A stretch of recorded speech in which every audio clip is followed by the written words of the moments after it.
Hello? Yes, this is Upper Walsham 3. Catherway Manor House. Dinner's ready, Mr. Parsons.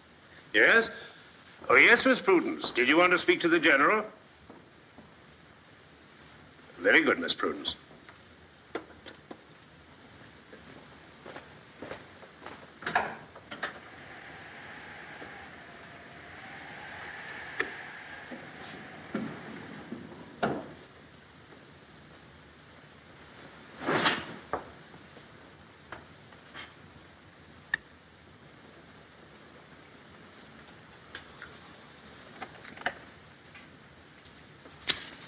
You must please be more careful with the blackout curtains, Mary.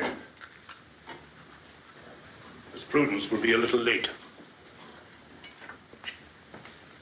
6:15 this evening in the forest of Compiègne, an armistice was signed between France and Germany. The resistance of France has ended. Her surrender is absolute, her fall complete.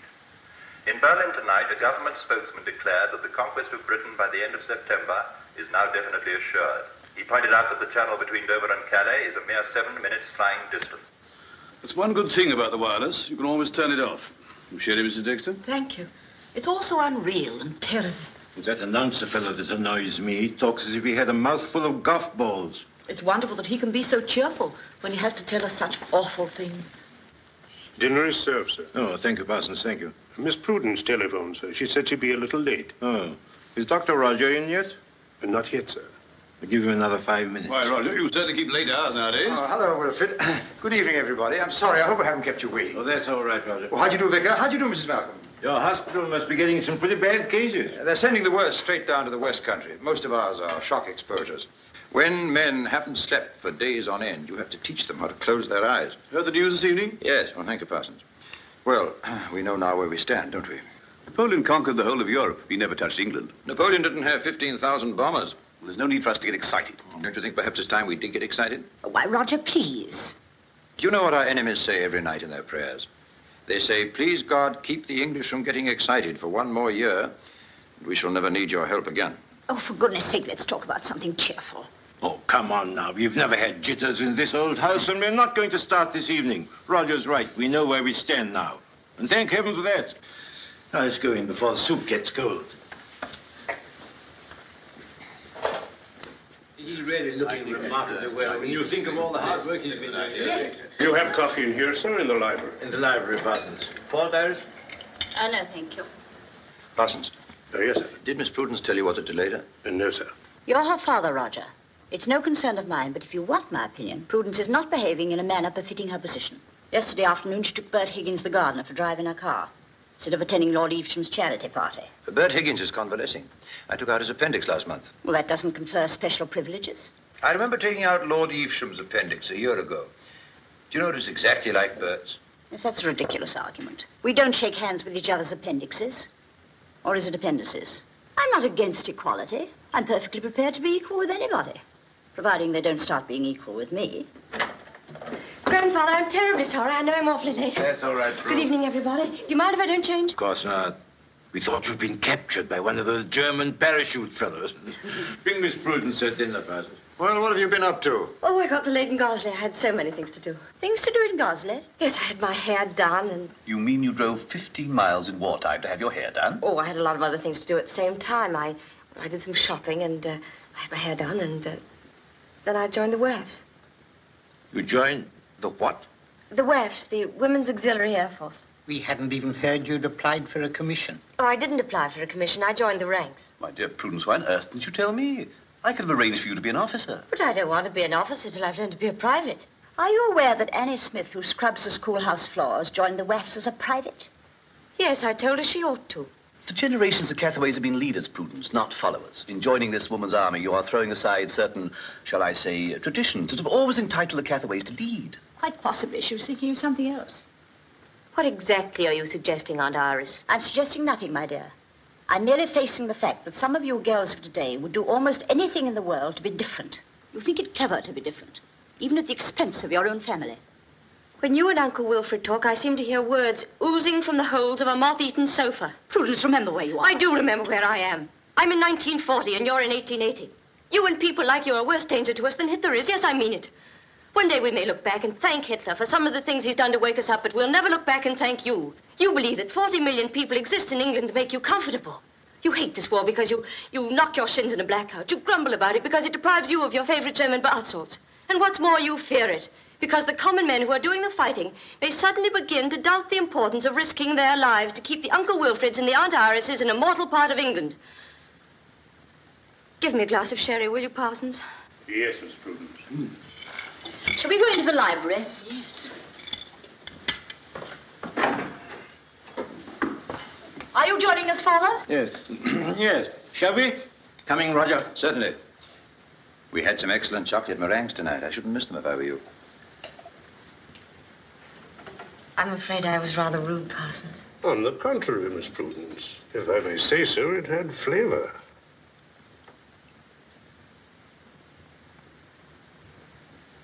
Janet Beeson. Here. Alice Morgan. Here. Rena Smith. Present. Jane Lindsay. Here. Rose Johnson. Here. Prudence Cathaway. Here. Violet Worthing. Present. Jean McEvoy. Red tape, that's what it is. I can see we're here without calling out all them names. Alice Ball. Here? You live in Gosley? Yes. No, I live across the downs near Walsham. I'm local. Here. Do you know any boys around here? No, I don't. You leave that to me. I'll fix you up. All right, come through here. Bring your bags. Name? Alice Webb. Size? 14. 14. 14. Name? Janet Walker. Size? 12. 12. Well. How's that? You look like a colonel. Wish I looked as well. You! If I'm a colonel, you're a full-blown field marshal. Got a lipstick? Yes, think so. Here you are. Thanks. Think we're going to like it here? Oh, I'm sure we are. What's your hat number? 27. Fine, that's mine, too. How about trying for a nice corn together, eh? What's your name? Me? Violet. Violet Worthington. Take off that lipstick. You're in the army now, and makeup doesn't go with uniforms. I'm sorry, I'm sure. I didn't know.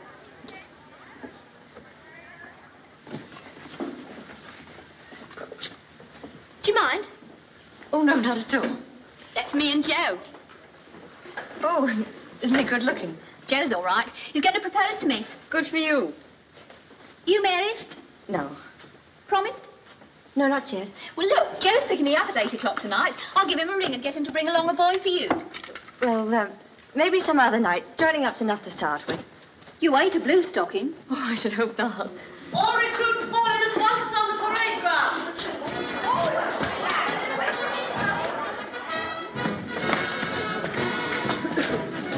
Number 1 marker, fall in. Number 2 marker, fall in. Number 1 squad, fall in.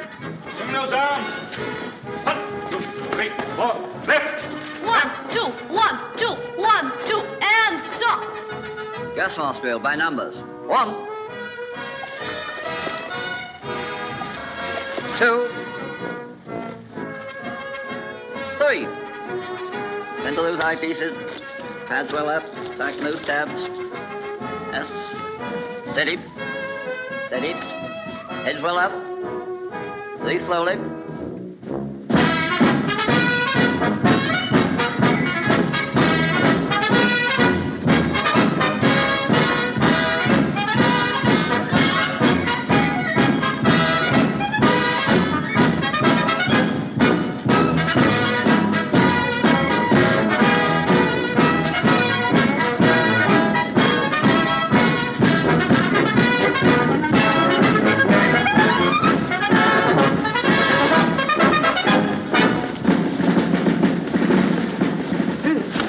Tonight?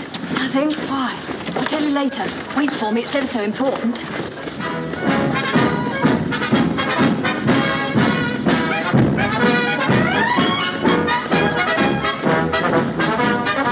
Happening! Halt! Left turn!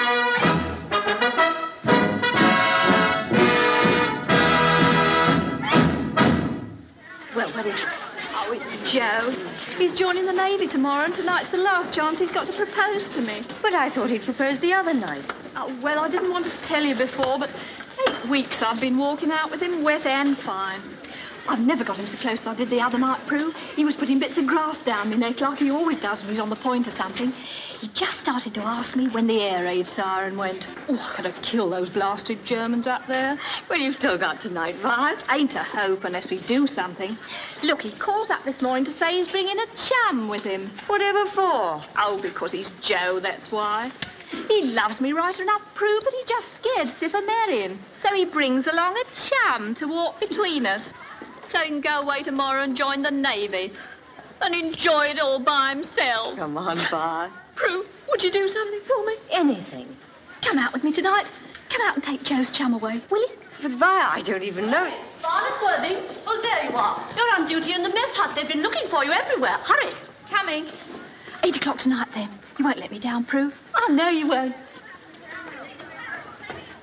Joyce Wynne? All right. Alice Morgan? Yes. Prudence Cathaway? All right. Violet Worthing. Yes. Janet Beeson. All right. Where are they? They must be up here somewhere. That you, Vi? Oh, there they are. Joe, is that you? Yeah, Maria. This is my chum, Prue Cathaway. She thought she'd like a walk and... Well, that's fine. 3's an odd number and 4's a nice party for the pictures.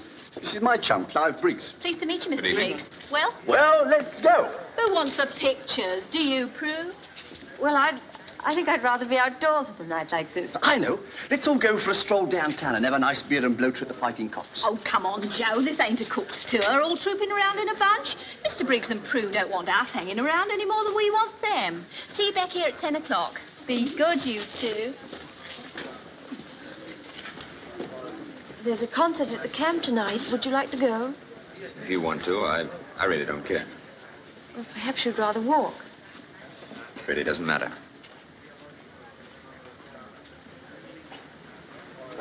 Is this what you usually do when you come out like this?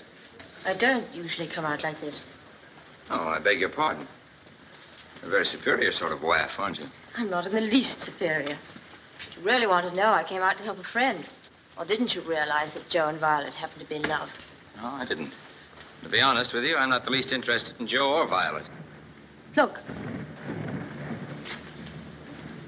They're bombing Dover. Or is it Canterbury? No, it's farther north. Over the Thames estuary. I think they're going right through to London. They'll be bombing our camp one of these days. Don't worry, they're not going to waste bombs on a waif camp. Why not? My dear girl, don't you realize that a big bomb costs £1,000? We could go around the world on the price of one bomb. We need one each to do it well. Seems a waste, doesn't it? Paying goes another trip around the world. Cigarette? Oh, thanks.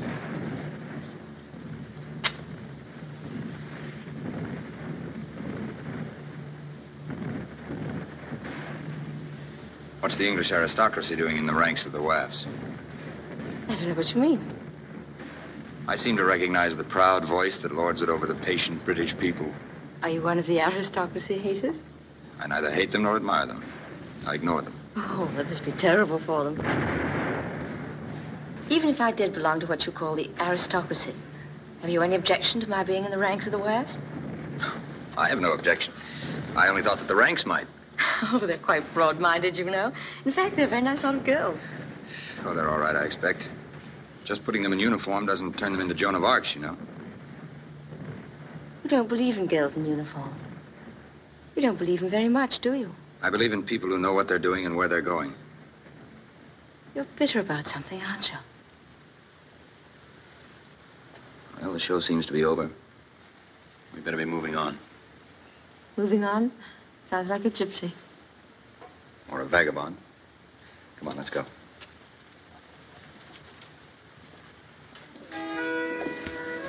Well, here we are. Sorry, I didn't get your name. Prudence. Prudence Cathaway. Prudence. Oh, good night, Miss Cathaway. That you, Clive? Oh, here we are, Joe. Hi there, Prue. Yes. Well, good night, old girl. I'll write regular. Take care of yourself, Joe. Thanks awfully, Alec. I did have a lovely time. See you Sunday for dinner, Ted. Mother's expecting you. Good night, Tom. It seems that everyone... Goodbye. Shall I see you again? Oh, I don't know. How about Saturday in the afternoon? Well, I can't promise. I may be busy. I'll wait for you down at the river. Well, suppose I can't get away. If you can't, won't make any difference. At least you tell the truth. Good night. Good night. You're a fine one, leaving a chap in the lurch. Had the girl had a nerve busting in like that? What was she like? Webb? Present. Cathaway? Present. Worthing? Present. Stone? Here. Walker? Here. Banning? Present. Sherman? Here. All right, thank you. Good night. Good night. Prue, I'll never be able to thank you for what you did tonight. Don't be silly, Vi. It worked out fine. I didn't even have to ask him. Came quite natural. I'm glad he looked awfully nice. I knew you'd like him. Oh, what was that chum of Joe's like? Were you all right? I couldn't see him in the dark, but he smelled clean. Good night, Prue. Good night.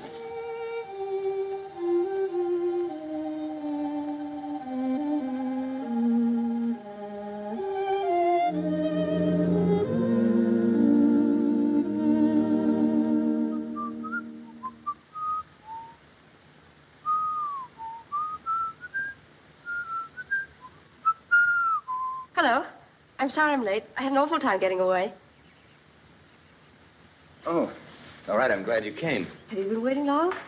No, I just arrived myself.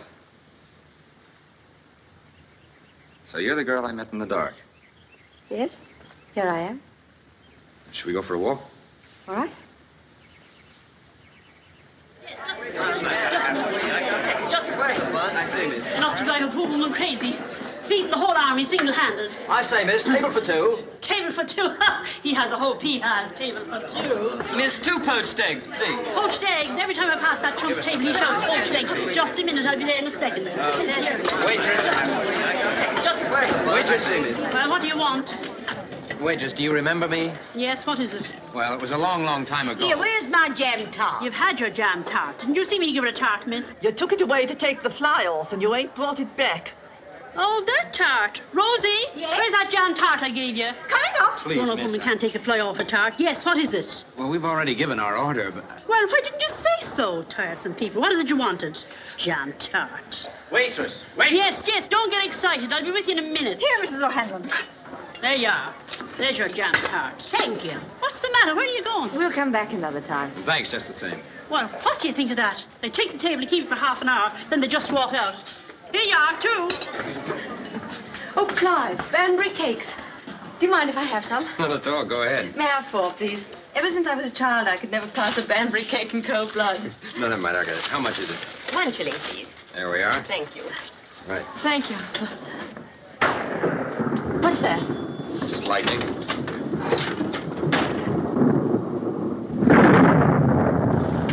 Well, what do the boys and girls do under these conditions? Depends on who they are and how they feel. Some get into hollow trees, others go to a cinema or a tea shop. Well, we've been to a tea shop. I expect all the hollow trees are full by now. That only leaves us the cinema. Do you think we can eat Banbury cakes in the cinema? We can try. Come on.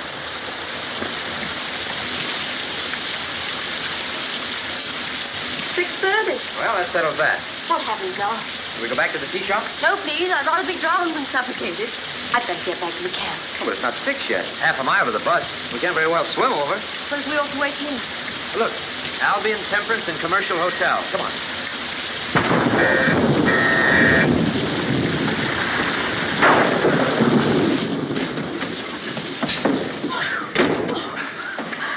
Good afternoon. We'd like a room, please. Certainly, sir. Pa! What is it? There's a lady and gentleman wants a room. Hello? Well, what do you want? We'd like a room where we can have a fire lit and dry these things and have some tea set up. Hey? We don't have no room. But the girl just said... I don't care what you said. I say we don't have no room. This ain't the sort of place you want. Oh, I have my reputation to keep up. Reputation? I'd say you have, you dirty little pipsqueak. What you need is to open the windows and let the smell out. Then open your mind and let the smell out of that. Get a little police station, Emily. I'll show you there's still order and decency in this country, war or no war. Clive, let's go. Emily, go down to your mother. I'll call up myself. Hello? You're very nice. Think you can go where you want and do where you want, coming into a respectable place? Here, get in the... Fares, please. All fares, please. Oh, Gosley Camp, please, too. We don't pass Gosley Camp, sir. You want number 17. What? Says we want a number 17. Where do we get a number 17? At the crossroads, miss. You get one, takes you right past the camp gate. Thanks. Next one goes by at 7:20.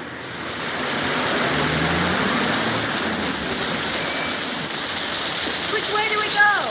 The faintest idea. Look, we can watch for the bus and keep dry at the same time. Come on.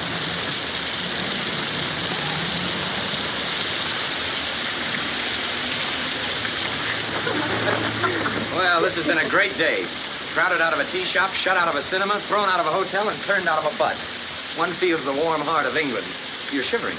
No, I'm all right. Have a Banbury cake. No, thanks. I think I'd prefer something that blends a little more neatly with the weather. What's that? Whiskey. Have some? Help the Banburys down. Never touch it. Go on, do you good. Oh, always take the cork out of a bottle before you hand it to a lady. Especially when it's a lady in a haystack. Go ahead. Don't be afraid. How's that? Good.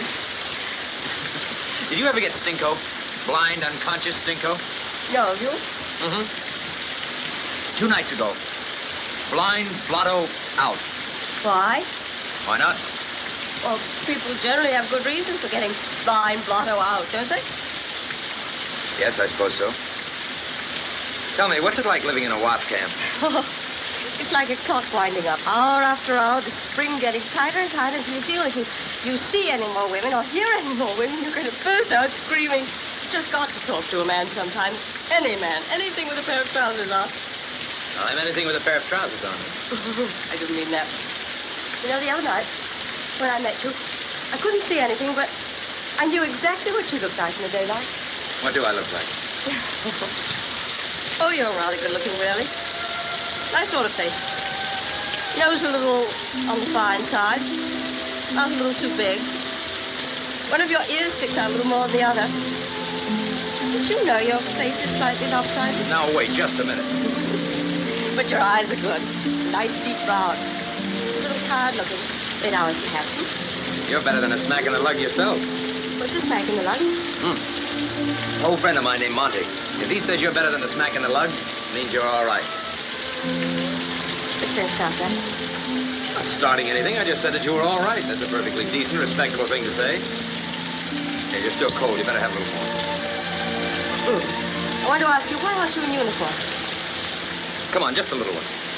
Well, will you tell me when I get stinker? Blind stinker? I'll be delighted, madam. Don't feel anything yet. You will, don't worry. No, really, I feel quite clear. Just makes me want to talk, that's all. You know, I may not look it, but I'm tough. I can take it. Do you know, last Christmas I had 3 glasses of port, and I won a ping-pong match.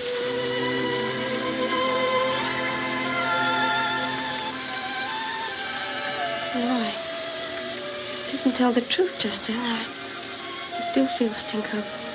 Quite stinker, in fact. Don't look at me like that. Kiss me. Squad, halt! Left turn! Stand up, east! Bus will be here in 5 minutes. You can put your kit bags over by the gate and stand nearby. Attention! Dismiss! Prue! Somebody's asking for you over by the stile. For me? Yes, go on. I'll look after your bag. Thanks. Hello. Hello. I hear you're leaving today. Yes, we're going to Box Grove. You look so beautiful. I haven't changed. You're so honest, so real. Well, here's the bus. I must go. How long will you be away? 3 weeks. 3 weeks? Is that such a long time? No, it's just... You'll be gone. No, I'll be here, Prue. I promise I will. You know, Clive, when I get back, I'll be due for leave. You will? Let's go away then. I know a good hotel on the seacoast of Leaford. Oh, I'm afraid I can't. I have to go home. I promised to. Clive, come home with me. Me? To the ancestral home of the Cathaways? It's not so far from here to Walsham. We take the Tunbridge train. The pride of the family bringing home the man she found in the dark. You're not funny. I've never been more serious. Prue, quick. I must go. Goodbye. Goodbye, Prue. And remember, you're coming with me to Leaford. I'll drop you a card when I get back with the time of the train to Tunbridge. You mean Leaford? Tunbridge, goodbye.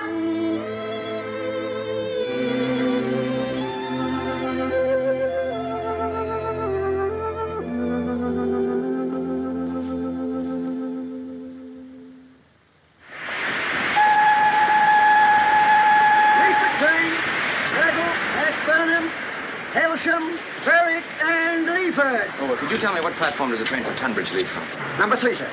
4:27. 5 minutes time. Thank you. Would you keep an eye on my bag? Certainly, sir. Please take a seat. Tunbridge train. What's from Etchingham, Roger? Tunbridge, Fareham, and Tunbridge. Could you tell me where the Leaford train goes from? Number 5, miss, over the bridge. You better hurry, miss. We'll be leaving in 5 minutes. Take a seat, please. Tunbridge train. What's from Etchingham, Roger? Tunbridge, Fareham, and Tunbridge.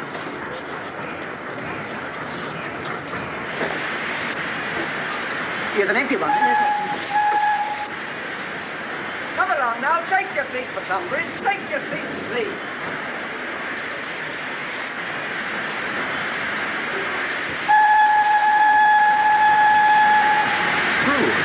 Clive! I've been looking for you. Where are you going? I was going to Tunbridge. You mean Leaford. We better hurry. We'll miss the other one, too.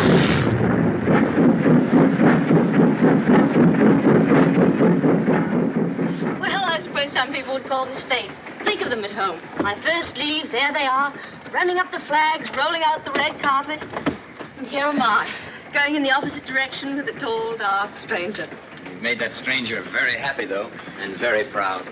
That's a comfort. I'm not joking. I'm sorry. I've never seen you with your cap off before. Honey, Tom. I beg pardon? Oh, that's all right. Come in. Sorry, sir, but I have to punch the tickets. Come up me. There we are. Thank you, sir. Thank you. You're on the wrong train, miss. Right train, wrong ticket. Well, there was a mistake. How far are you going? How far are we going? Leaford. Pay the difference at the junction. Just a moment. Could we be alone in here? Hey? I say, could we be alone in here? Well, it's against the rules, but, well, I was in the last war myself. Thank you.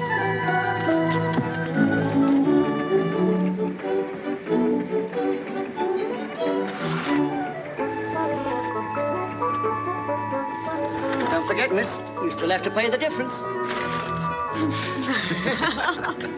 There are still some human beings left in the world. He's quite a character, isn't he? You know, it's hot in here. Could you do me a favor? Anything you ask, sir. Could you change into something less official? That is, if you have anything else in that bag. Yes, if you want me to. But what's wrong with the uniform? Isn't it rather warlike for a holiday? Can't we forget the war and everything about the war for 6 days? 7 days, really. 6 nights and 7 days. All Sunday, all Monday, all Tuesday. Now you can look out of the window. Country's beautiful, isn't it? Ah, superb. We're just passing a watercress farm. Did you know you can grow mustard and cress on old bits of flannel? One of our gardeners used to do it. One of your gardeners? How many gardeners precisely do you have? We had 5. 5? And I suppose when you were a child, you had 6 nurses and 10 rocking horses. What on earth do you want 5 gardeners for? We didn't want them. Our garden did. 5. Well, I suppose that's one of the privileges of the idle rich. You talk like one of those Hyde Park tub thumpers who goes in for class hatred. If a man owns a chain of tea shops and employs 100 girls, oh, that's fine, that's enterprise. But if he owns a country place and employs 5 gardeners to grow food, oh, that's the aristocracy grinding the faces of the poor. We're always reading about this blessed land, this England. But who do you suppose keeps this blessed land in decent condition if it isn't the poor tax-bled landowners? Oh, you're the voice of England. The good old England that loves its horses and its cows and sheep because they never ask for a raise in pay. I'm not going to argue with you. Here, hold this a minute, will you? You talk about the idle rich. My goodness, you just try being rich and idle at the same time with taxes to the sky. Oh, I wish I had some better things. I left them all behind to be Spartan and businesslike till the war's over.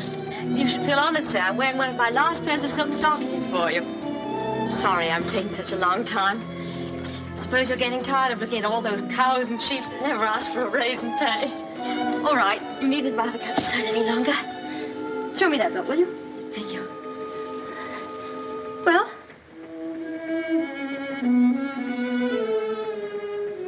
Well? Very pretty. Taller. Slimmer. Cooler. What's the matter? And a stranger. I met a waif in the dark. I haven't a gardener to my name. Why do you punish yourself, Clive? You worry about how big is our house, how much land we've got. And when I tell you, you look as though a fireproof curtain had come down between us. What does it matter? Nothing matters. We're on a holiday for 6 long, wonderful days. And you're very beautiful. Oh, that's better. Just a moment ago, I was only pretty. Now I'm beautiful. Getting on very nicely, aren't we?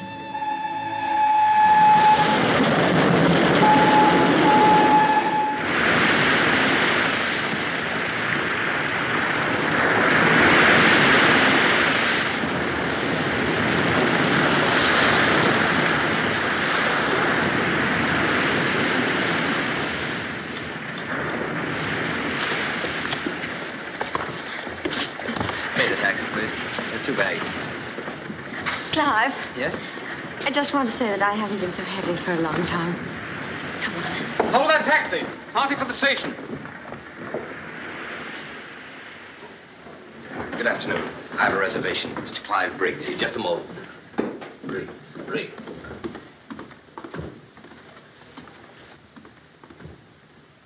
We've reserved a nice double room on the first floor, sir. Oh, we prefer 2 rooms. Do you have 2 nice ones? The best, sir. 214 and 216. Both facing the sea, sir. Will that be all right? That'll be fine. Will you please sign the registers? Order. 214, 216, second floor. Yes. Shall I open the bag, madam?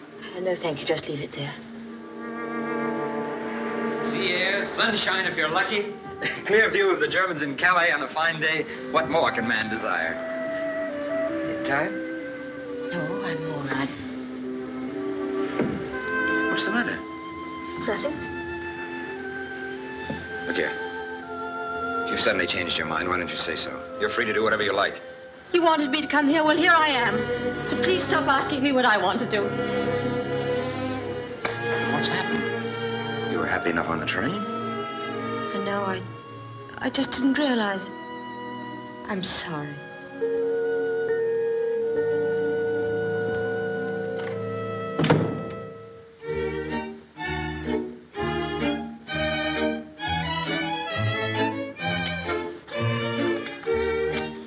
Your brandy, son?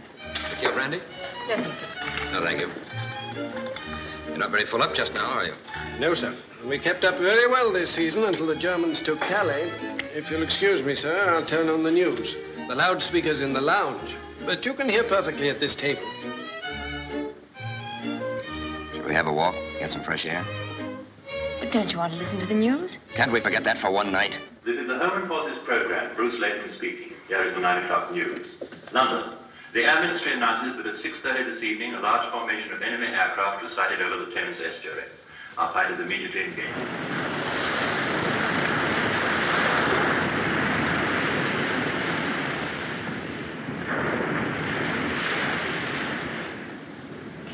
I used to know a little place at the back of the town.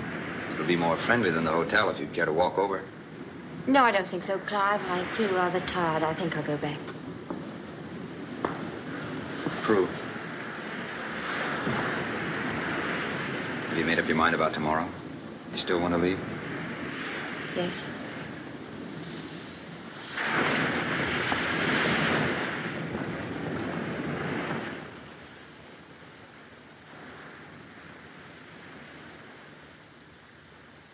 Come on. You can't stay here. I'm right. I tell you, I'm right. Come on, you. Don't you see? There aren't any more. It's no good. Get out. Get out of there. What are you waiting? No use. No. No.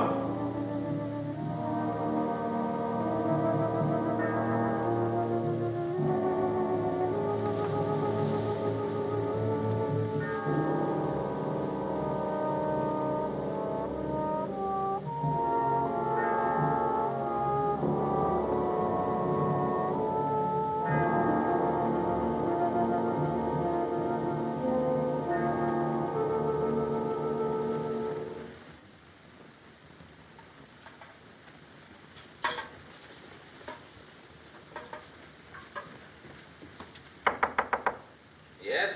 Your bath's ready, sir. Thank you. Was the water all right, madam? Quite, thanks.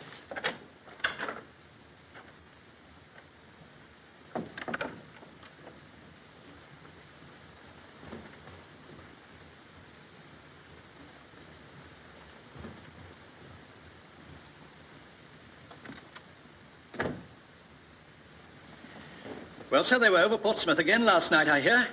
I must say we are very lucky. Touch wood. Hot milk, sir? No, thank you. Good morning, Clive. Sorry, I had some shopping to do. Shopping? Oh, it's a lovely morning. We've some very nice grilled mushrooms this morning, madam, and the last of the Danish bacon. Or perhaps you'd like a nice Dover soap. No, nothing, thanks. I'd just like some coffee. Coffee, yes, madam. I bought this for you. For me? Yes. Open it. Go on. I thought perhaps you'd like it.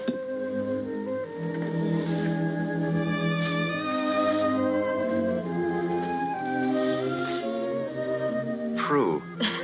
You look so funny walking down the passage in your little shriveled up Burberry coat and those bare legs. I used to have one, you know. I left it somewhere. I don't remember. You shouldn't have troubled Prue. Wasn't any trouble.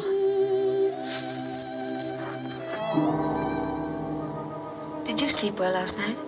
Yes, very. Did you? Quite, thanks. Telegram, sir. For me? Yes, sir. The bags are down, madam, at the porter's desk. Thank you.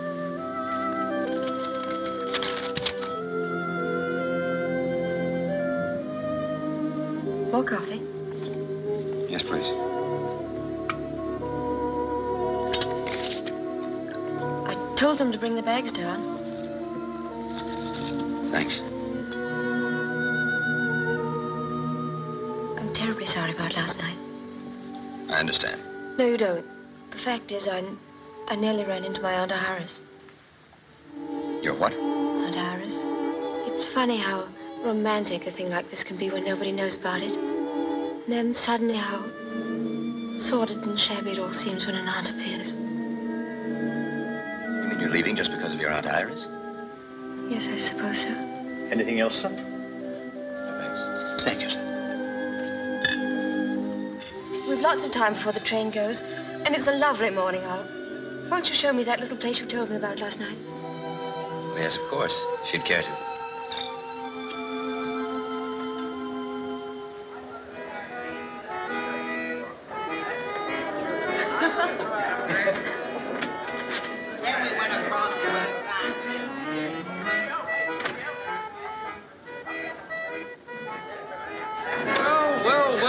Well, if it is Mr. Briggs.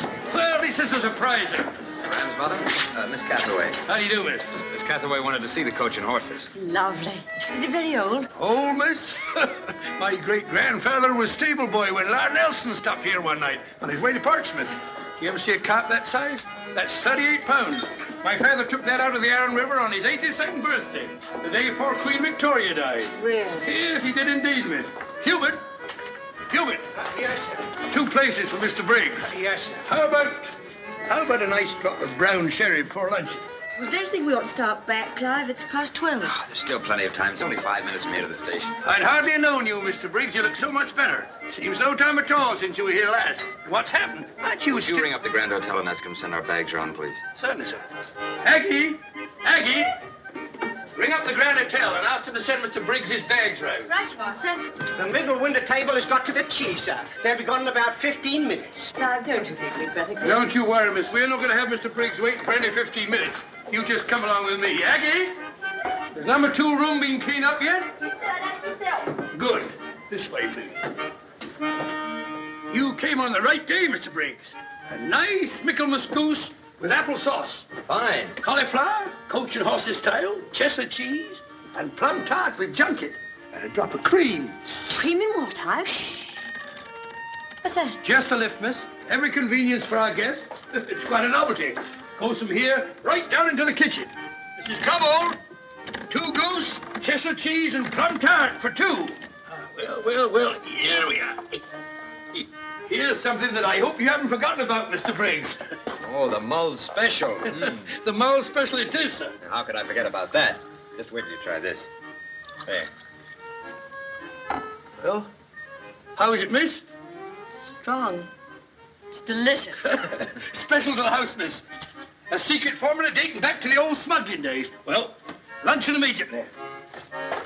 Aggie! Aggie! To Mr. Ramsbottom. To Mr. Ramsbottom. Oh, he's perfect. He might have come straight out of a Dickens story. Yes, that's where he probably found himself. I suppose he's just conforming to the popular opinion of what he ought to be like. We all do that one way or another. What's worrying you, Clive? Me?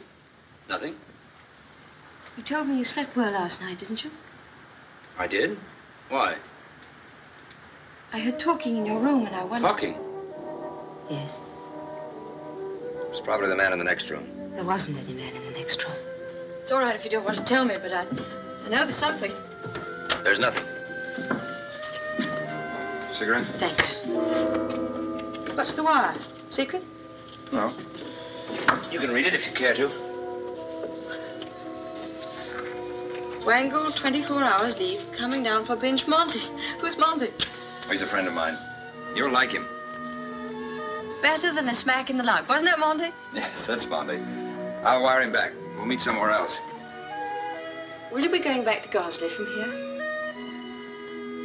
I may. I don't know yet. Here you are, sir. Oh, and, Mr. Ramsbottom asked me to tell you they're sending your bags around right away. Thank you. Never mind. What are they? Oh, well, I think that's everything, sir. If there's anything you want, sir, would you pull this bell? One pull if there's something else you need, and two pulls for when you're finished. All right. Thank you.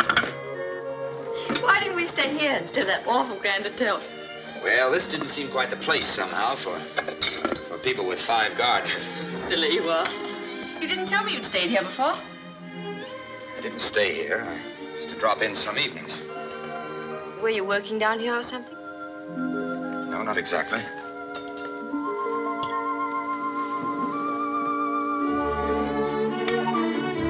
Would the gentleman like his coffee served in the drawing room? Not until we finish this priceless nectar. To the memory of the happiest lunch I've ever had. We've ever had. Oh, I'm beginning to feel awfully happy. So am I. I'm afraid we're going to get Stinko again. No, I like this place.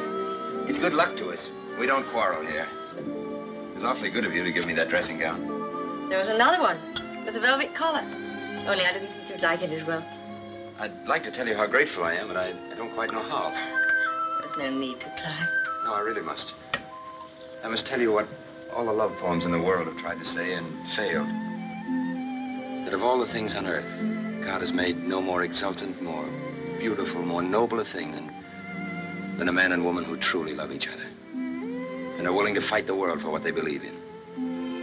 That's what all the poets have tried to say and never have. Those must have been wonderful drinks. No, Prue. I'm afraid it isn't the drinks. You really believe that? About poetry and two people in love? Yes. It's one of the things I really believe. I think it's true.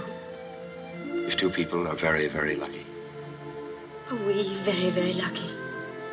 I hope we are. Here's the man with your bags, sir. Sent around from the Grand Hotel, sir. That'll be $1 to pay, sir. All right, there you are. Thank you. Thank you, sir. Well, better go. It's nearly 1. I suppose we ought to ring for the bill. Oh, yes. What was it the maid told us? 1 pull if we wanted anything else, 2 when we'd finished. Well, that's 2 then. Do you believe in omens? No, I never have. Until now. Neither have I. Come in. You ring, Mr. Briggs? Yes. Is this room to let? It is, sir. The gentleman only moved out this morning. Do you have another one? No, sir, I'm afraid there... Wait a minute, sir. We certainly have. And a very interesting one, too, sir. Well, what do you think of that, sir? They say it's an old smuggler's hiding place. This way, please. Mind the steps, miss. Mind your head, sir. Well, Mr. Briggs, how do you like that? We can have it cleaned up in no time. Oh, it's splendid. Good. I'll send the girl up right away, sir. Thank you. Oh, I should like to live here for the rest of my life. There was a cold blight on that hotel. I'm glad we started badly. Now we can start again. It's like having 2 holidays instead of 1.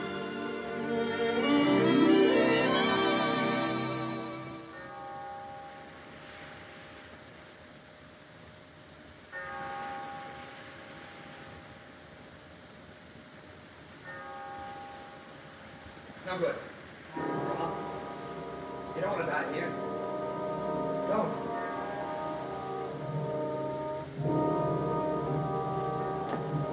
You can. I know what you think. But I'm right. I'm right. Don't.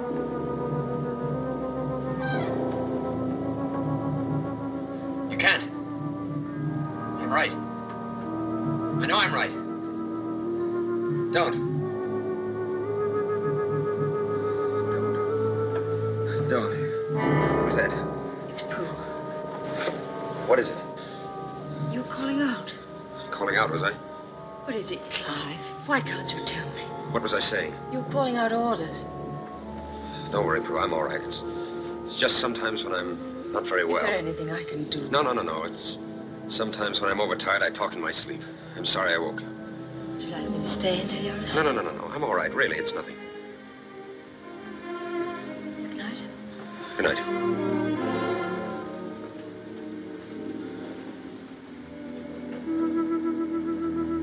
Clive, Yes? you were in the army, weren't you? Yes? Why didn't you tell me? Why should I? We're on a holiday, and anyway, I'm out of it now. Were you wounded? No, I was ill. Is that all? Listen. I hear planes. Don't worry, they're ours. How can you tell? By the sound, I'd say there were about half a dozen flying quite low. You learned that in France. Please, Prue. What was it like, Clive?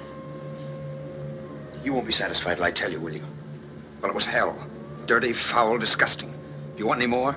No, not if you feel like that. Well, how'd you expect me to feel? Proud. Proud? I'm proud because you were there. You said you were out of it now. What was that? Shrapnel. Some of our own. Every shell bursts into 1,000 pieces, and every piece comes down again by the laws of gravitation.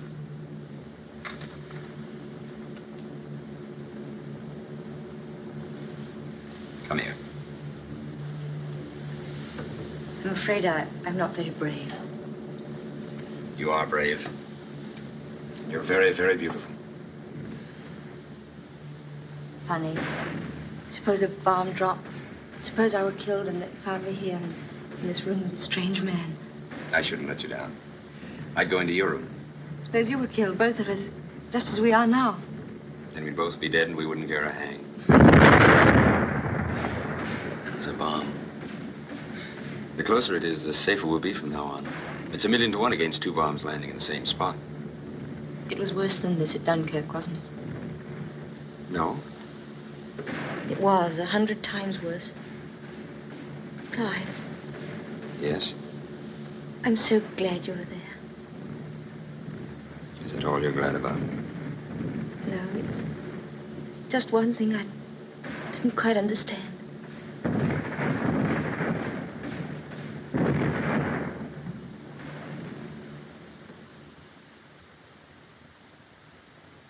Quite a remarkable thing, sir. One of those little phenomenons in nature. It certainly is, but did it do any damage? Direct hit on the old skate rig, sir. But as the town council were going to put it down this winter anyhow, the Luftwaffe saved the taxpayers £100. All right, sir, take it away. These eggs ought to taste fine, sir, after what's just happened. Out of evil cometh good. You better be careful with these eggs. They're very special. Oh? What's excited Mr. Ramsbottom? The air raid. He tells me he has 12 chickens, and every one of them laid an egg when the bomb went off. Come in. There's a gentleman here to see you. That's the first time I've been called a gentleman since I joined the army. What cheer with the old cock robin? Monty. Oh, sorry, Nipper. They never told me you had company. Come along in. We didn't expect you down quite so early. This is Prudence Cathaway, my friend Monty. Pleased to meet you, miss. Good morning. Won't you sit down, Mr. You might just as well call me Monty, miss. Everybody else does. A little bit of all right, this. Would you care to have something? No, thanks, miss. You see, I had my lunch around 1.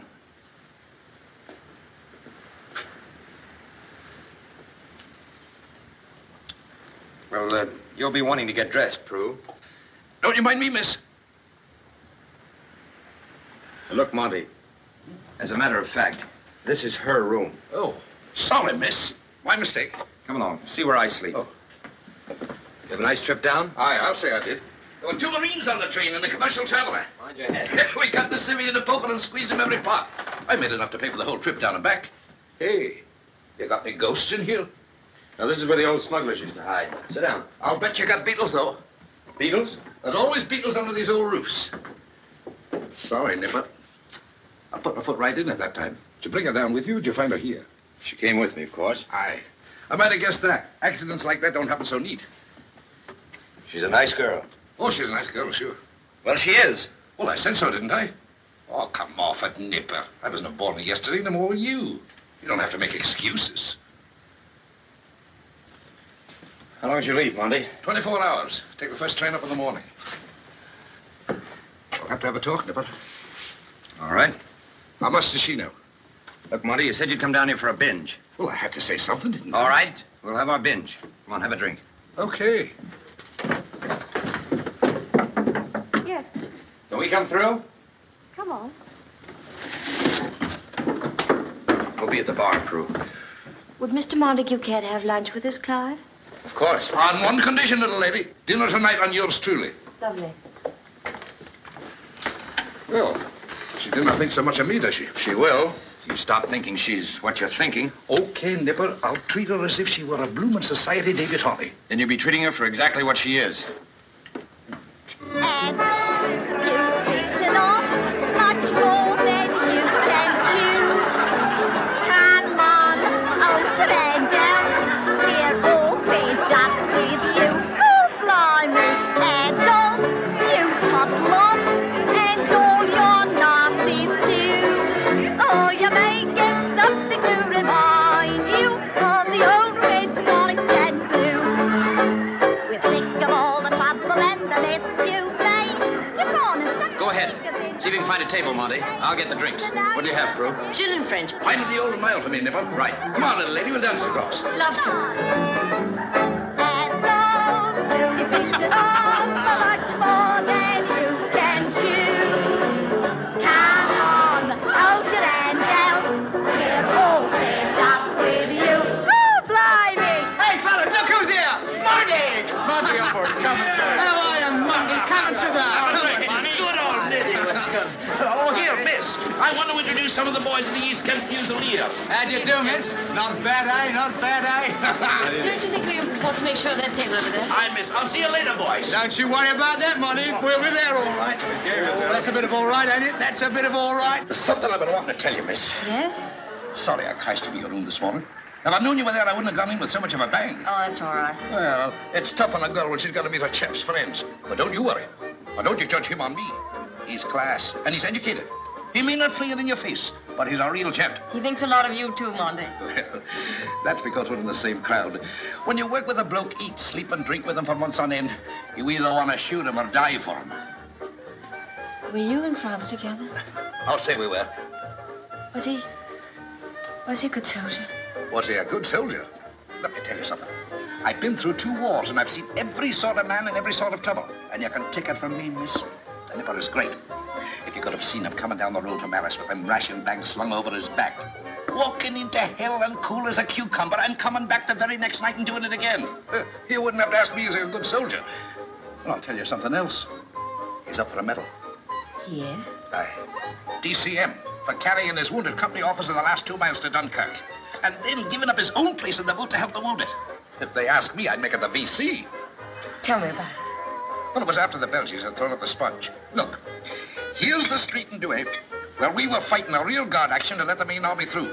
Old Douai to the last man, that was our orders. Well, we got to here when the jury opened fire. Here. Clive. When you do finally win this war, call me.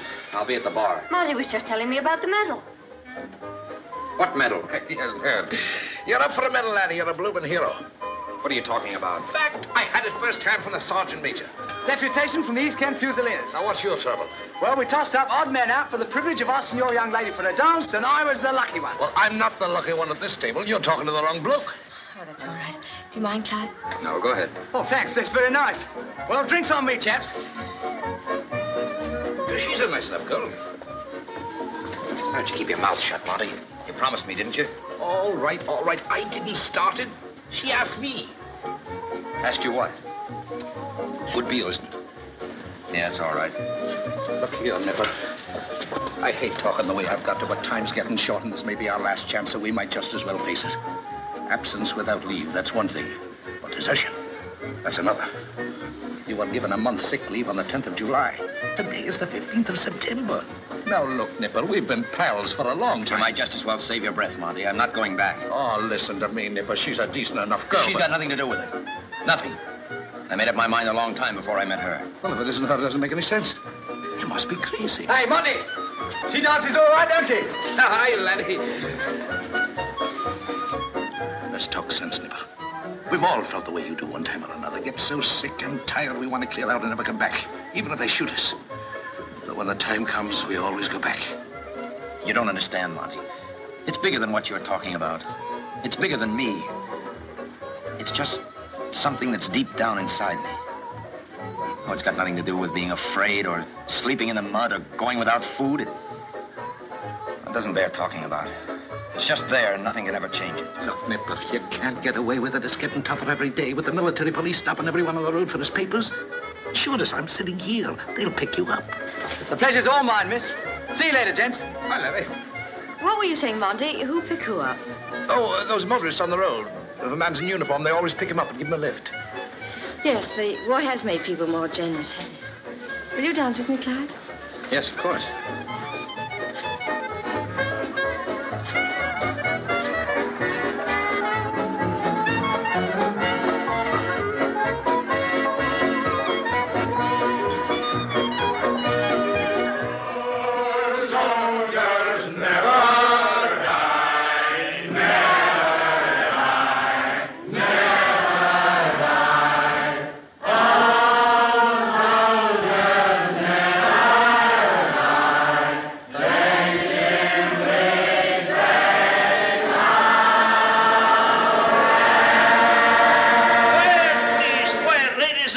Just a moment.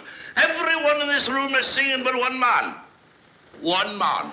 Go ahead, Monty. Don't worry about me. You know I can't sing. Ladies and gentlemen, he says he can't sing. I've known the man for 2 years and he can sing. We sang this song together before every rank in the army, from field marshal to sanitary squad.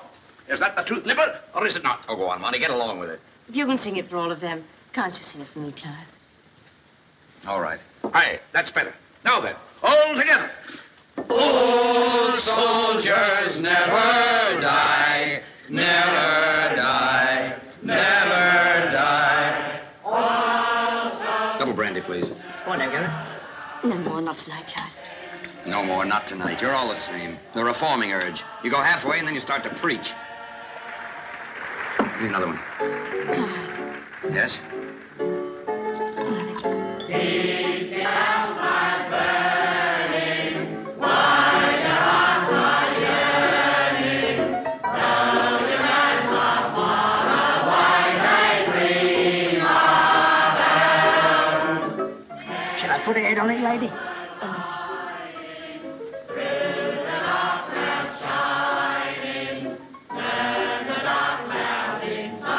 Come on, miss. Let's see if you can sing as well as you can dance. Now then, off we go. Keep the fires burning, while your hearts are yearning, though your lads are far away, they dream of home. There's a silver lining through the dark cloud shining. Turn the dark clouds inside of you and watch come home. Closing time, everybody. Closing time. Time, ladies and gentlemen, please, time. Closing time, ladies and gentlemen, please.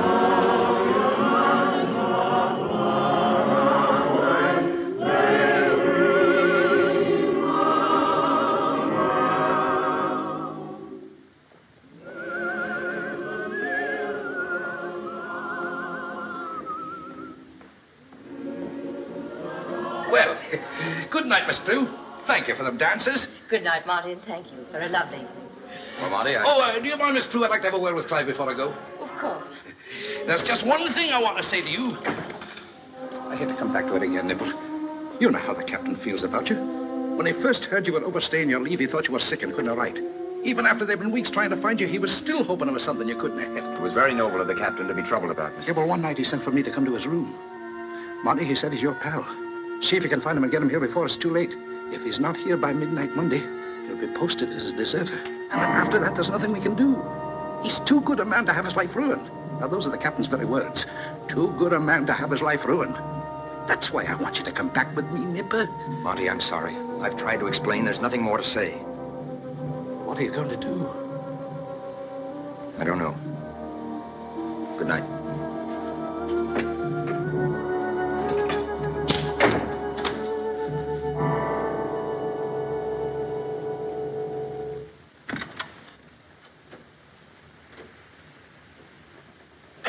Is that you, Clive? Yes, it's me. The unfailing Mr. Ramsbottom. Barley water.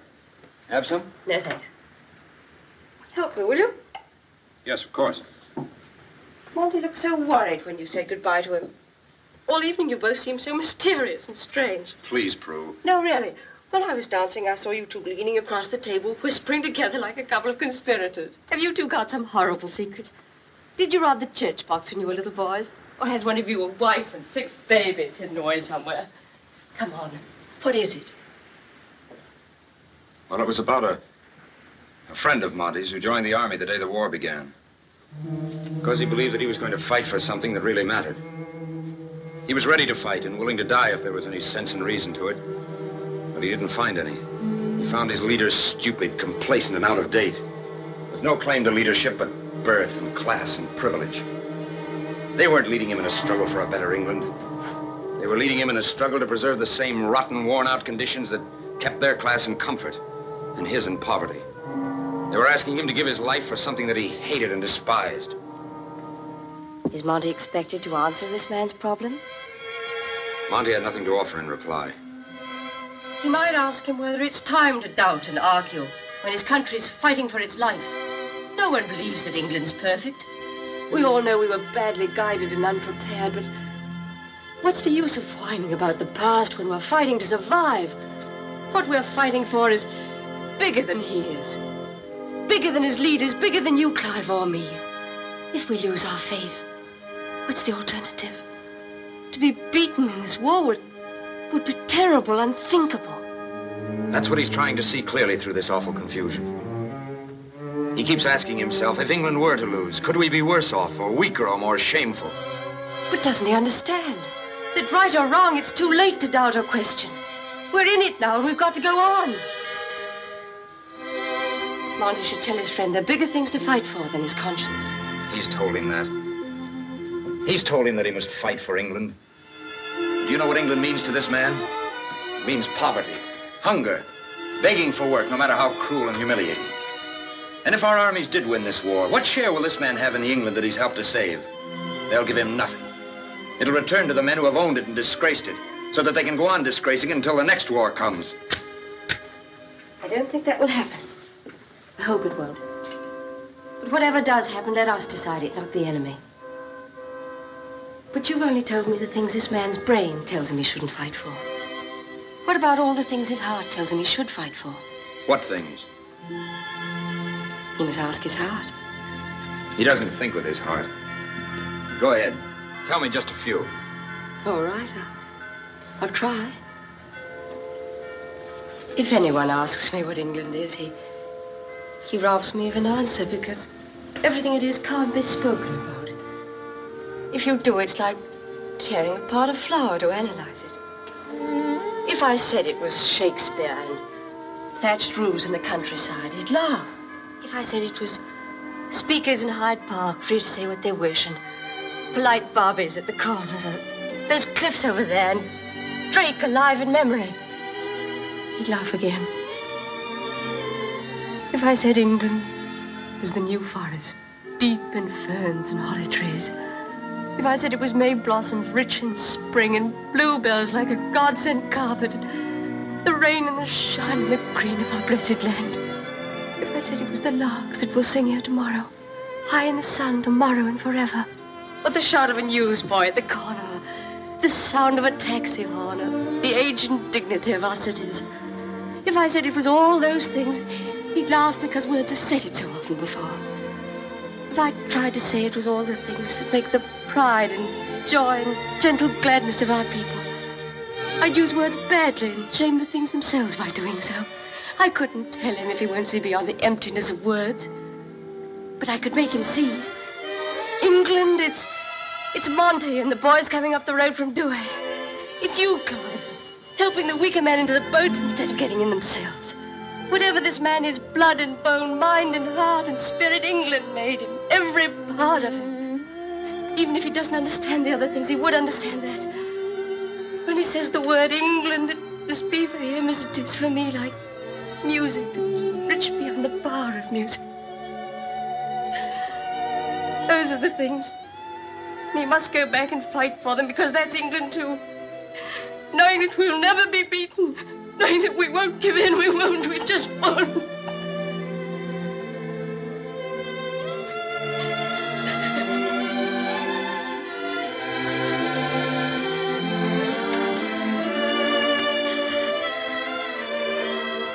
I'm sorry, Clive, it's just something I feel so terribly strongly about.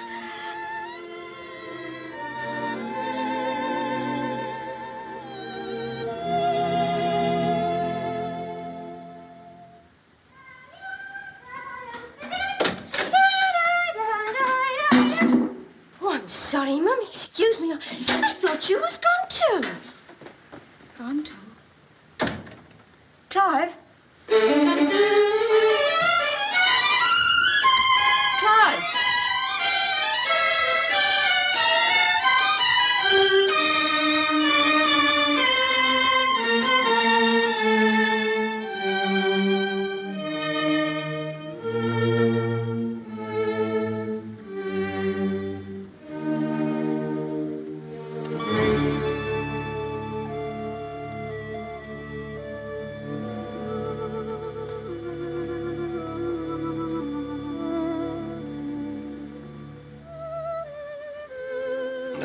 Attempt to destroy what you believe, then I would tell a child that Father Christmas did not exist. Where I'm going, I don't know and I don't care. I'm tired. I want to say how decent you were. I wish I'd been more decent to you. Goodbye. And our coming from the darkness into the light of knowing each other was very, very sweet. Shall we meet again after all this is over? I hope so.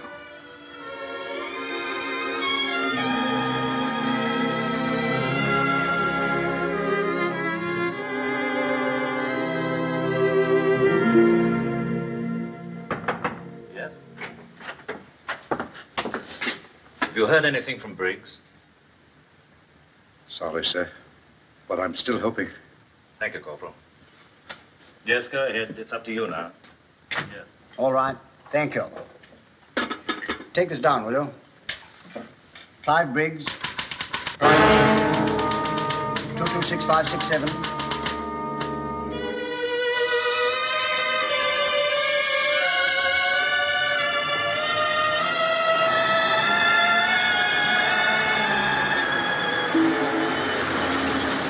Where you making for, chum?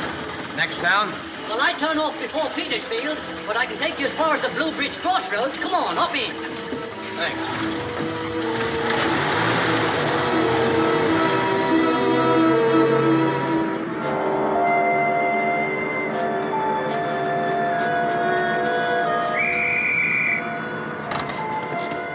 What's that? A military barrier. They got the wind up. All these parachuting spy scares. You better get your card out. Where are you for, mate? Guildford. Identity cards, please.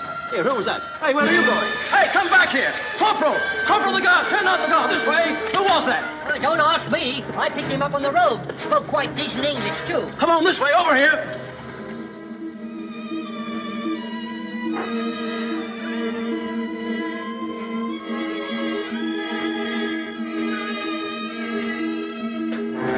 what's this? Hey, you, wake up. What are you doing here? I'm talking to you. What are you doing here? I was just sleeping here. I'm on a walking trip. Where's your haversack? You go on a walking trip without a haversack, can't you? No, you don't. There's a spy scare around here. We got it from the soldiers last night. You better come along and explain yourself. Don't be silly. Here, you, what are you trying to do here?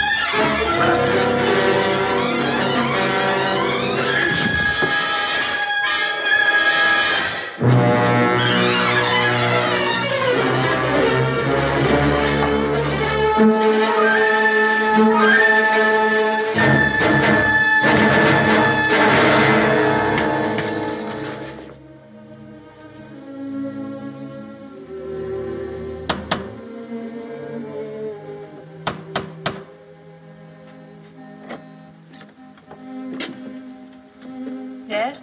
I'm sorry to trouble you. I've had a slight accident. I don't think it's much, but it doesn't seem to stop bleeding.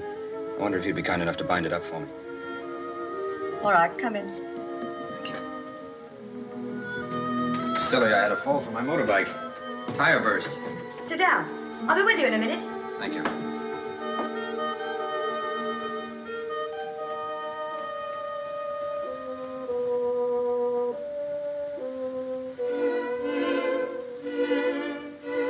To have it stitched. They'd have done it much better at the hospital. Yes, I know, but I hadn't time to find the hospital. I'm in rather a hurry. Where'd you say you'd left your motorcycle? At a garage. They're putting it right. On the Midhurst Road?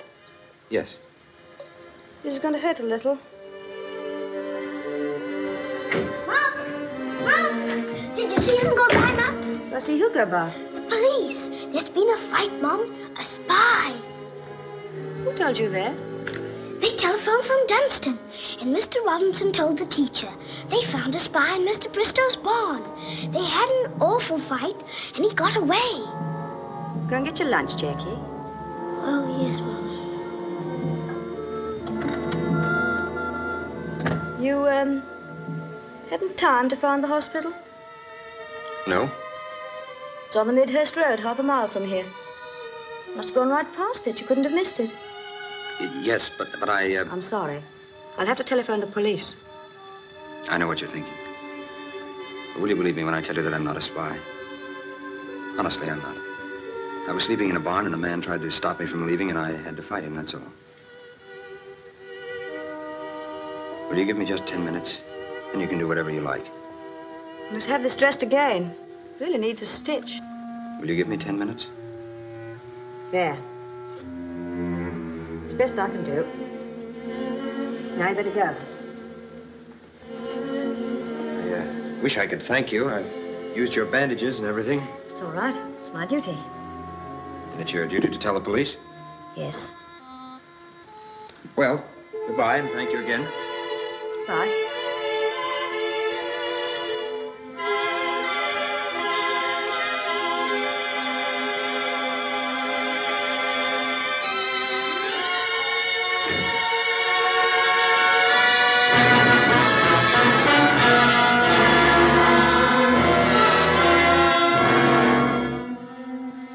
Bed number 7, first floor. How much? 10pence.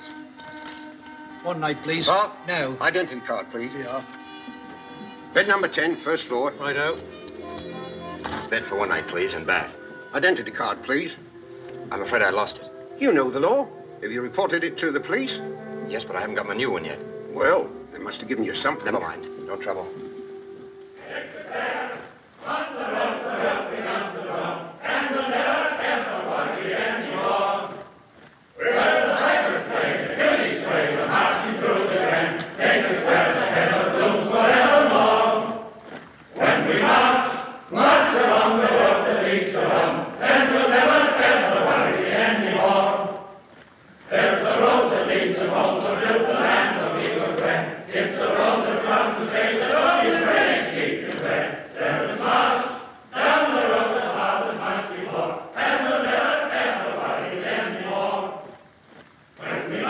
Maybe they haven't uniforms, but they have got the spirit. Look, there's Harry Gates, the poacher, marching with Sir George. Ah, poachers is the men for the Home Guard, sir. They know this country, every inch of it. Well, I must be getting along, sir. How's business these days, Sergeant? Not so good, sir. Not so good. They tell me there's a lot of them German spies come over with our chaps from Dunkirk, disguised as Tommies. We got word of a young fellow acting peculiar around Midhurst yesterday. But there, all they had against him was a wounded hand. Goodbye, sir. Don't forget the police concert Saturday. I'll be there.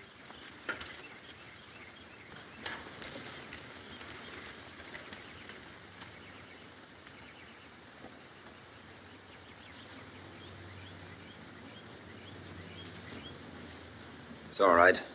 I'm not a German spy. You can search me for weapons if you like. What are you doing here? Hiding. You look tired. I'm just going to have my tea. Would you care to join me? Thanks. Don't walk in the graves, please.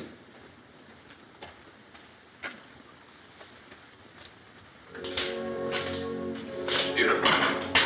Norman, isn't it? Really old. Yes, it's quite old.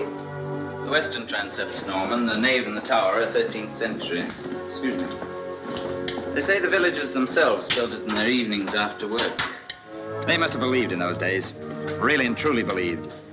No one has that kind of faith today. Are you sure? Perhaps you're only speaking for yourself. If you're not a spy, may I ask what you're hiding from? I'm a deserter.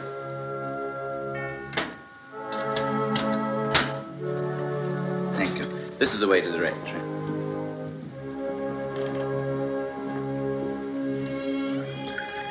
You like it strong? Yes, please.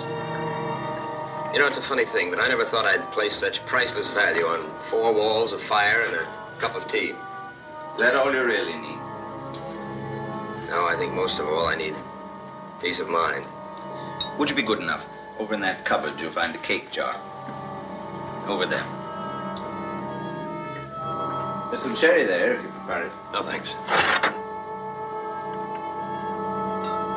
Must forgive me if I'm rather conventional, but did you ever try to pray? Some people get quite a lot of help from it, you know. I've prayed all right. When you're in a jam, you pray. Even chaps like me. At Dunkirk, I prayed to God and the Pope and Buddha and Muhammad, every one of them. I was too tired to pray later on, but when I could, I prayed to them all. No sense in taking any chances when it doesn't cost you anymore, is there? Sugar? No, thank you. Try one of these homemade cakes. No, I don't think I could eat. That's because you're tired. Rest a while and try again. Where do you intend to go? Where do I intend to go? I wish I knew. Of course, I suppose I could stay here and cry sanctuary, and you'd bar the door and no one could take me away. Isn't that the ancient rite of your church? We've no physical sanctuary any longer. But we do help some people to find a greater one, a spiritual sanctuary. Peace of mind, you called it just now. I'm sorry I was rude. Doesn't matter. I see you as a symbol of our age, an age of reason that's driven out the age of faith. How can you have faith in a thing when your reason tells you that you can't believe it? Reason deals with the things we know. There are a lot of things we don't know. Faith is useful when reason can't go any further. Faith is simply the quality of believing beyond reason. Isn't that perhaps what troubles you? You're not running away because you're a coward. All the reason in you calls out against going back to fight in a war that seems warped and ill-defined. But the faith in you says you must fight, so that England shall not go down. There's a girl who said that. A beautiful girl who believed that. Your mind and your soul deadlocked in a struggle. Your body the battleground. Yes, it's simple, isn't it?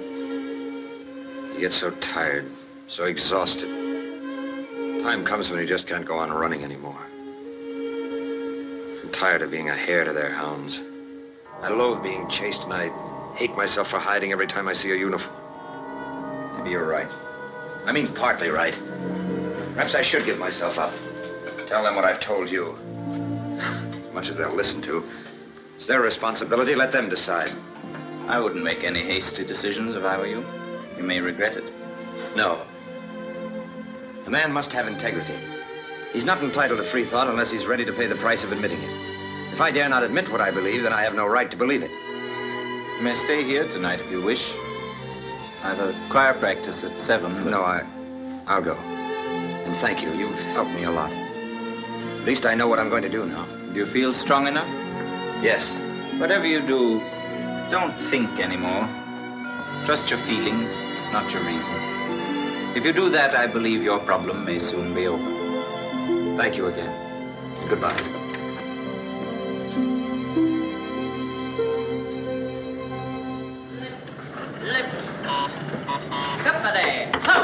Left Gosling? Yes? What?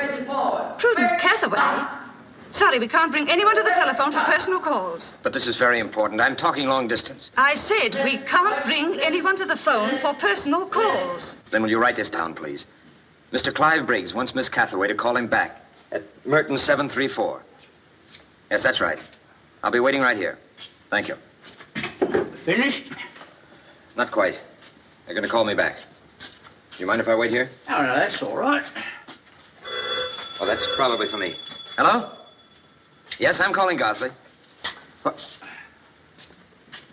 Oh, 1 and 6. Thank you. I owe you 1 and 6. Well, that's all right. Pay me when you leave.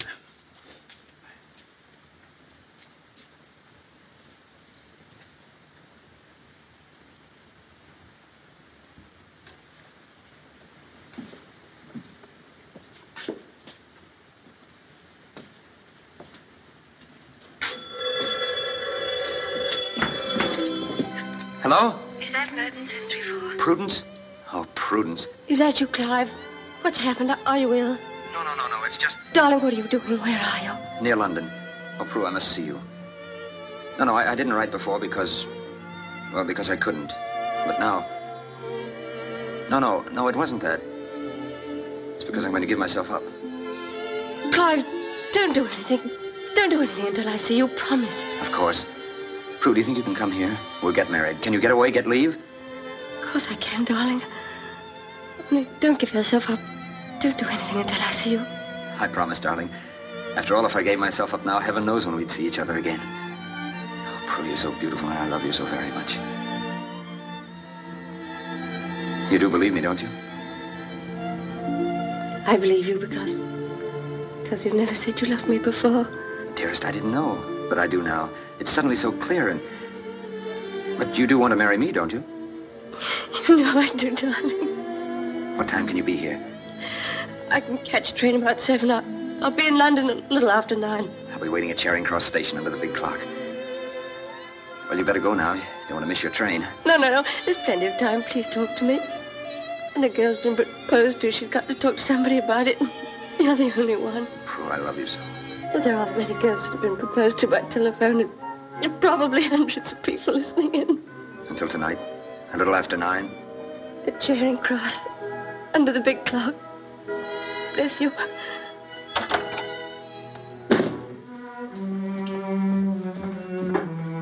Here's your 1 and 6pence. Could you tell me, is there an underground nearby? Down the street, round the corner, take you right to Leicester Square. Thank you. One moment, please. Can I see your identity card?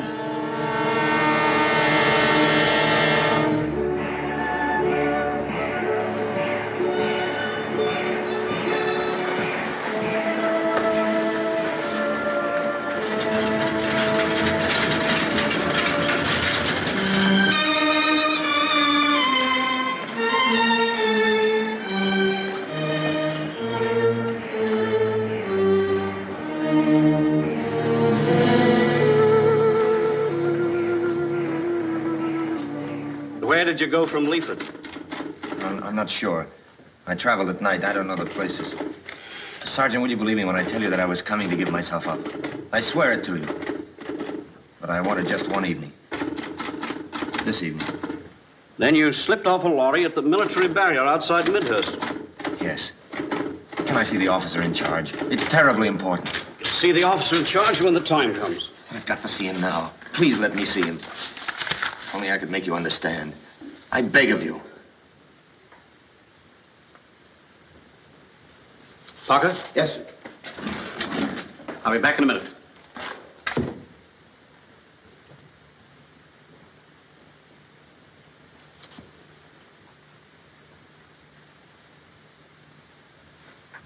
All right. Come with me.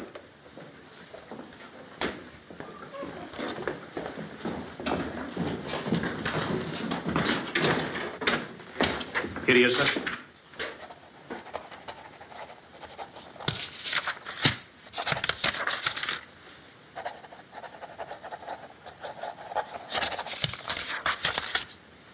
Yes? May I speak to you alone, sir? All right, Sergeant. They're calling from your home, sir. Hello? Is that you, Thomas? Tell Lady Helen I'll pick her up at Carriages at 9 o'clock. No. Put out my full dress uniform. Tell Robert to have the car here in half an hour, will you? You wanted to speak to me, I believe. If I may, sir. Well? I hardly know how to begin. I want to ask you a favor, sir, and I know I have no right to ask it. I had an appointment to meet someone this evening. And I want you to believe me when I tell you, sir, that it means more to me than I can possibly explain. What are you here for? Desertion, sir.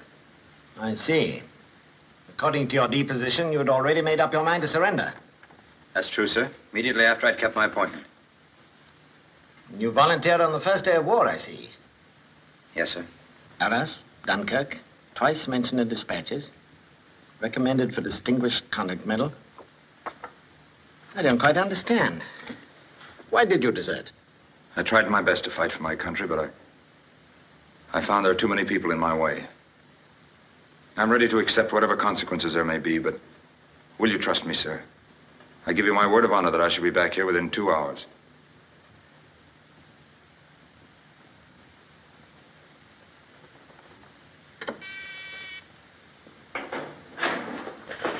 Sergeant, I'm giving this man leave. Leave until 12 o'clock. Captain Marshall will be on duty then. Will you tell him it's my personal responsibility? Very good, sir.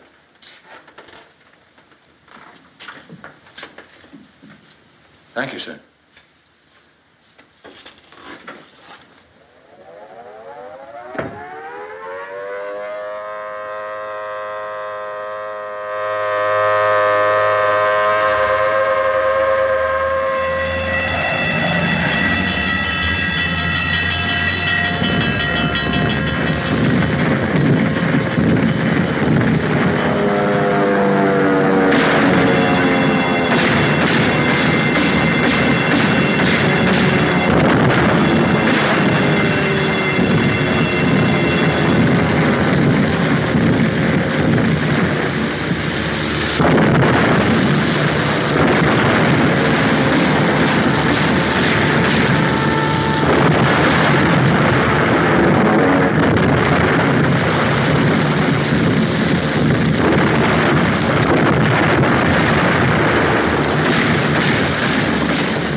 What train are you waiting for, miss?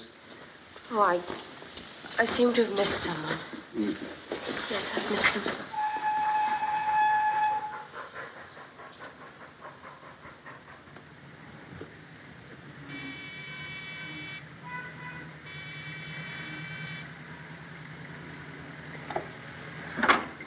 Miss Prudence. It's my father. And... Yes, he came from the hospital right after the air raid. Why, Prue, this is a surprise. Hello, Father.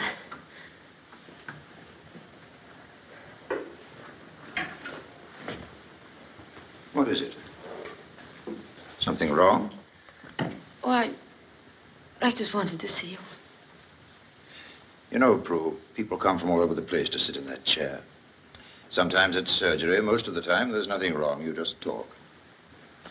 What would be the use of me if I couldn't help my own daughter? It's funny. I always think of you as a kid in pigtails. Father, Yes? on my first leave, when I didn't come home, I went away with the soldier. We stayed on the coast. No, please don't say anything, Father.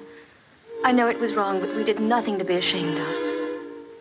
And then last night, he telephoned me to come to London to marry him. But he wasn't at the station. I looked around and I waited. Then I came here, that's all. Well, that's a simple story. He just changed his mind, I suppose. No, there must have been another reason. You see, he'd overstayed his leave and he might have been arrested or something may have happened to him in the raid. He'd been through terrible times at Dunkirk and his mind was confused. He needs someone so much to help him. I've got to find him, Father. Can't you help me? I'll do my best.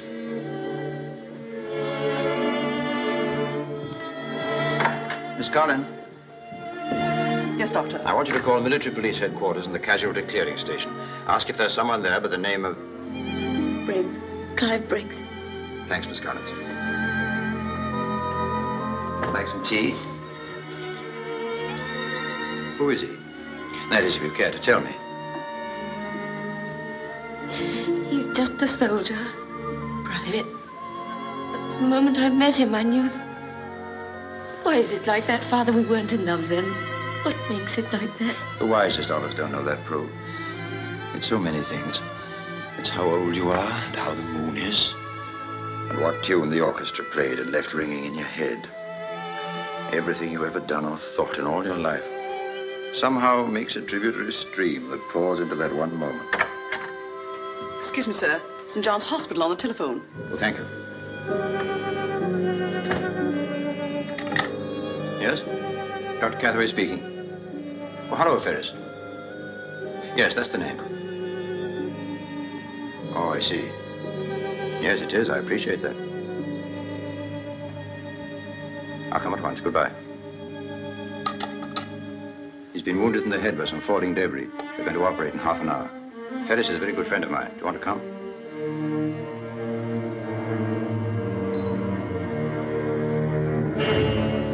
It's not an easy case. Bad fracture on the left side. There may be danger of hemorrhage. She'll have to expect great intracranial pressure. Yes. I want you to meet my daughter, Prudence. This is Dr. Mathias. Good evening. Dr. Ferris. We're ready, Doctor. Thank you, nurse. Excuse me. Nurse, will you look after my daughter, please? I should be glad to, Doctor. We shall be some time, I think. Have some coffee. The nurse will take care of you. Father. Yes? Father, I don't know how to say it, but please do everything you can.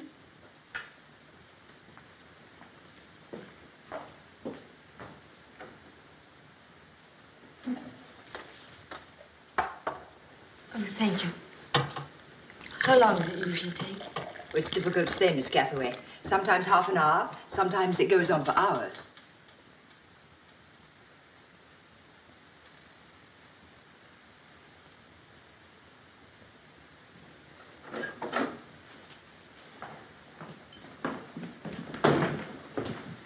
Is he all right? My dear, in cases of this kind, there's no way of telling. Could I see him now? No. He mustn't be disturbed till the morning. Now, come home and get some sleep. Father, Yes? are you very tired? No? Could we go somewhere? I couldn't possibly go home. Why, of course.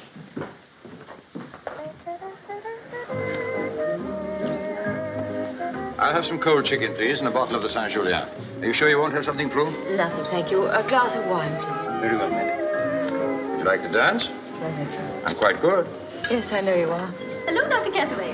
Oh, hello. Hello there. I bet people are saying, look at that old codger with a beautiful girl. It must be his money that does it. What's going to happen? Tomorrow morning, this morning now, you seem much better. That'll be the relief of the pressure on the brain. You'll be quite rational and quite relieved. And then? In the afternoon, we should expect certain signals. Rising temperature, moments of irrationality. There's no more I can say as yet. No more anyone can say.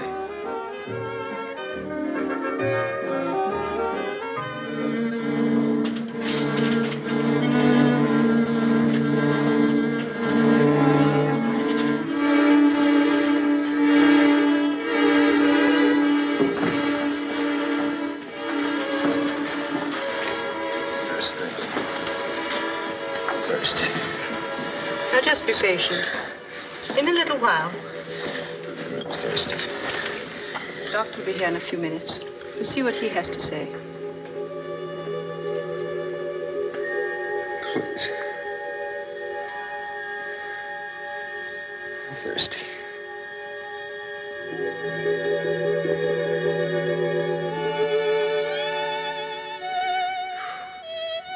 Yes, Clive.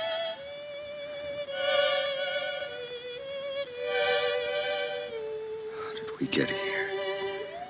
There was an air raid. Yes, I know, but how long have I been lying here? Since last night. Last night. But Prue, there was an officer of the military police. I promised him I'd come back. Don't worry. It's all been done. Everything's all right. Good. Give me your hand.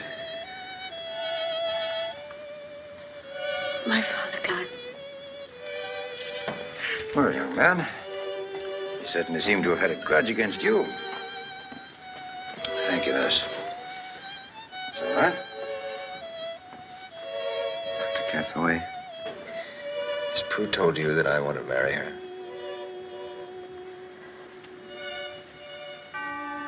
I, Prudence, take thee, Clive, to my wedded husband. I, Prudence, take thee, Clive, to my wedded husband.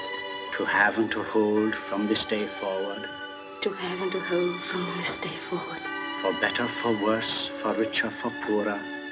For better, for worse, for richer, for poorer. In sickness and in health, to love and to cherish.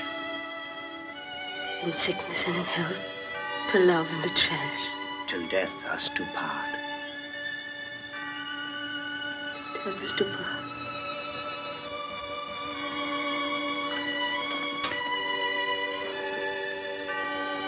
With this ring I thee wed, and with all my worldly goods I thee endow. With all my worldly goods I thee endow. In the name of the Father, and of the Son, and of the Holy Ghost. Amen. Thank you, Padre. Well, it's the best man's privilege to kiss the bride. Didn't have time to think of a decent present, Nipper. I'll get you something permanent when I have a chance. Here. Sure you don't set fire to himself. Well, so long, Nipper. All the boys send their regards, and the captain says get better quick, because he'll be wanting you. Oh, here. Here's something he wanted me to give you. He always did say you were a highbrow. What is it, Prue? Shakespeare. Thanks, Monty. Tell the captain I appreciate it. So long. Drop in again tomorrow. Bye. So long, Prue. Goodbye, Monty. Mrs. Briggs must go now. Mrs. Briggs. This, above all, to thine own self be true. And it must follow as the night the day. Thou canst not then be false to any man. Farewell. My blessing season this in thee. Yes, above all, to thine own self be true. How is he? I think he's a little better. Is that you, Prue? Yes, darling. It looks much better. I am better. I feel clear-headed. Better than I have for a long time. God.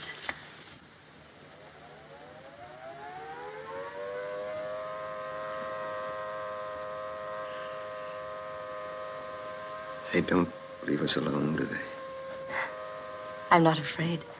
I feel safe when I'm with you. Remember, the nearer the bombs drop, the safer we'll be from then on. Thirsty?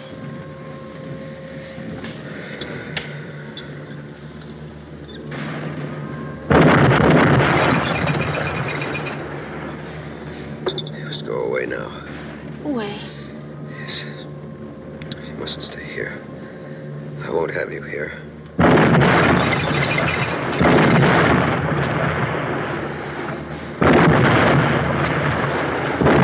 Miss Briggs, I'm sorry, but it's best for you to come away. We should be watching. I'd rather stay if you don't mind. Yes, darling. Your cap. Take it off. Of course. There. Is that better? Yes. Everything's all right. They're miles away. You'll tell me when they're close, won't you? Yes. I'll tell you.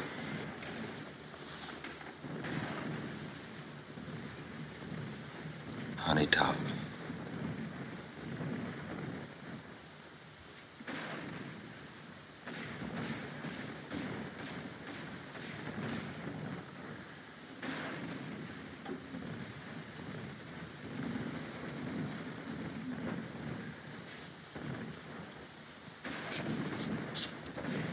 Why don't you go and get some rest? No, I stayed this long. I want to stay now. You can't help him by staying here. It would be just the same if you went down to the shelter. You can't let anyone die alone, even if they don't know. Why are you giving up so easily? I told you there's still a chance, and I mean it, honestly. There's nothing we can do now but wait. Please let me stay.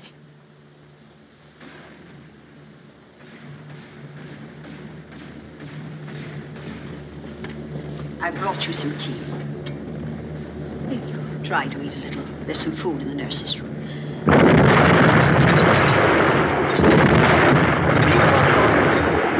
Those who can't be taken downstairs, we've orders to move them under the bed to protect them from falling debris. No, no. Please don't humiliate him like that.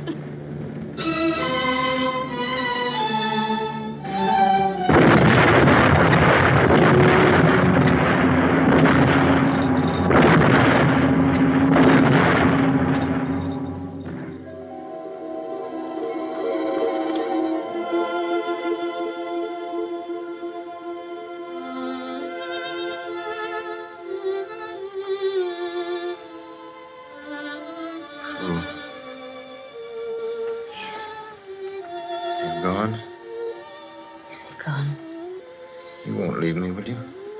No, I won't. Do you feel better? Yes, I'm better. You know, I was thinking, Prue. It's going to be a different world when all this is over.